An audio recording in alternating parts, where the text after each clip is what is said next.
Hello, मी doctor Rohan Patil, director and consultant at Deccan Malati neuro and super speciality hospital Sangli.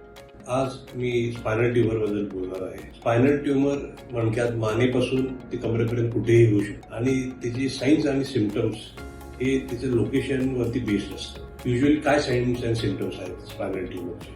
Neck pain, मानेत दुखणे आणि ते दुखणं हातापायाला जाऊ शकतं. कमरेत दुखणं आणि ते दुखणं पायाला जाऊ शकतं.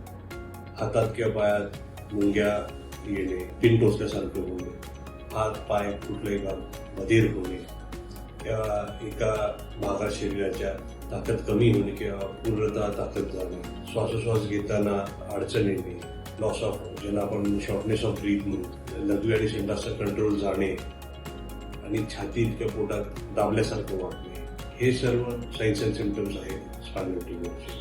स्पायनल ट्युमर हे वेगवेगळ्या प्रकारचे असतात, त्याच्या लोकेशनवरती डिपेंडंट असतं. वेगवेगळे प्रकार म्हटले तर लोकेशन वाईज IDEM म्हणजे इंट्राड्युरल एक्स्ट्रामेड्युलरी ट्युमर किंवा ड्युरल इंट्रामेड्युलरी ट्युमर. हा ट्युमर आपल्या मज्जारज्जूच्या आतच असतो.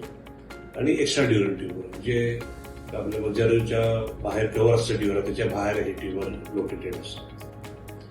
त्यात परत बेनाईन ट्युमर असतात म्हणजे जे कॅन्सरवाले नसतात आणि मॅलिग्नंट ट्युमर जे कॅन्सरवाले ट्युमर असतात.